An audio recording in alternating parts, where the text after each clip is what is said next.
अस्सलाम वालेकुम। आज लाई आपके लिए गुलत्ती की रेसिपी। ऐसी ये रेसिपी है ना कि इसे आप अगर बनाएंगे तो आप कहेंगे वाह क्या मैंने आज बनाया है। हर कोई आपकी तारीफ़ करेगा, बहुत मज़ेदार बनेगी।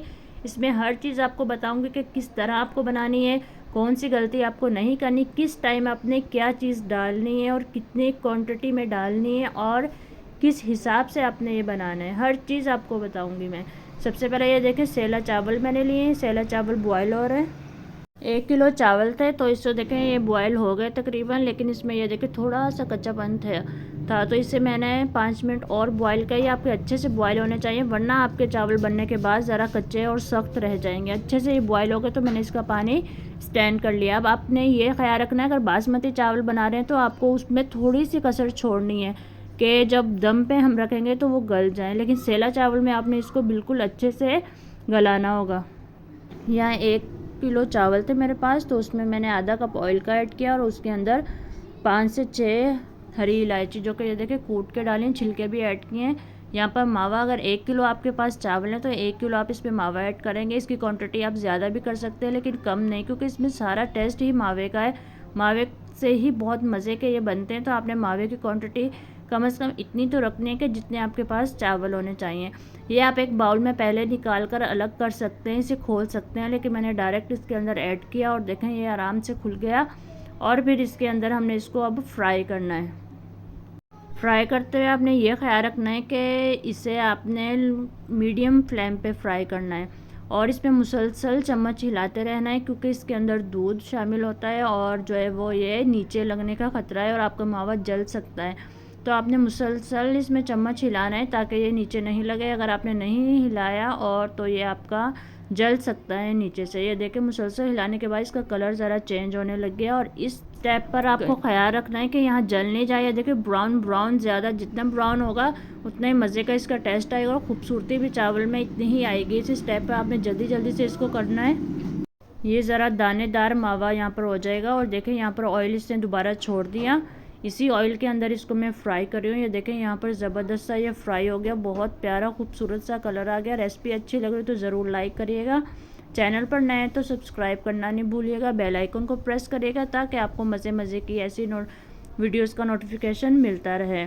अब देखें, अब इसी स्टेप पे हमने चीनी ऐड कर देनी। चीनी भी जैसे मैंने आपको बताया 1 किलो चावल में बना रही हूँ सेला, तो उसके अंदर 1 किलो ही चीनी डाल जाएगी। हाँ, अगर आप कम पसंद करते तो आप इसमें जैसे कि थोड़ी सी कम कर सकते हैं, आधा कप कम कर लें।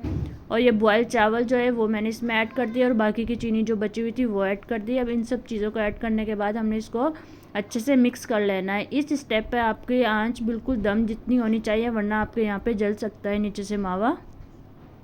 जब आप इसे अच्छे से मिक्स कर लेंगे फिर आपने इसकी आंच मीडियम कर देनी है ताकि ये जो चीनी है ये अपना पानी सारा छोड़ दे। आपको फिर मैं ये याद करवाती जाऊँ कि आपने जब चावल को बॉईल करना है तो अच्छे से बॉईल करना है। अगर आपने अच्छे से उसे बॉईल नहीं किया, नहीं गले, तो आपके चावल यहाँ पर खड़े रह जाएंगे बनने के बाद। सेला चावल हमेशा अच्छे से गलाते हैं और जो बासमती चावल है उसमें हम थोड़ी सी कसर छोड़ते हैं, थोड़ी सी मतलब कच्चापन छोड़ते हैं ताकि दम में वो कवर हो जाए।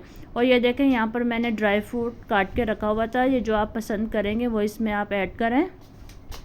यहाँ पर मैंने बग़ैर फ्राई किए इसमें ऐड किए हैं, आप फ्राई करके भी ऐड कर सकते हैं ये ड्राई फ्रूट। तो इसमें ऐड करने के बाद इसे अच्छे से इसके अंदर मिक्स कर लें और फिर इंतज़ार करें कि ये जो चीनी का पानी है ये खुश्क हो जाए। जब ये चीनी का पानी खुश्क हो जाएगा फिर हम इसमें एक और चीज़ ऐड करेंगे। तो ये आप बनाकर ज़रूर देखिएगा, ये बहुत मज़ेदार बिल्कुल ऐसे बनेगी जैसे आप शादियों में जाकर खाते हैं। अगर कभी आपका दिल करे खाने का तो आप घर पे भी बनाकर आराम से खा सकते हैं। वैसे भी शादियों का सीज़न चल रहा है तो आप घर में भी छोटा इवेंट रखना चाहें तो ये आप घर पे बना सकते हैं। ये देखें यहाँ पे वनीला एसेंस ऐड कर रही हूँ, तो आपने जो है वे 3-4 ड्रॉप्स जो है वनीला एसेंस के इसमें ऐड करने। इस स्टेप पर यहाँ पर चीनी का पानी अच्छे से खुश्क हो चुका है और उसके बाद मैंने वनीला एसेंस यहाँ पर ऐड किया है और इसको हमने अच्छे से मिक्स करने के बाद इसे अब हम कवर कर देंगे। दम के लिए रखूँगी तकरीबन 15 से 20 मिनट तक। ये ज़बरदस्त सा इसको दम हो जाएगा और फिर ये यहाँ पर हमारी गुलत्ती रेडी हो जाएगी। गुलत्ती बनाने का ये बहुत ही आसान तरीका जो मैंने आपसे शेयर किया है, ज़रूर ट्राई करिएगा। बहुत बहुत मज़ेदार ये गुलत्ती तैयार हो जाएगी।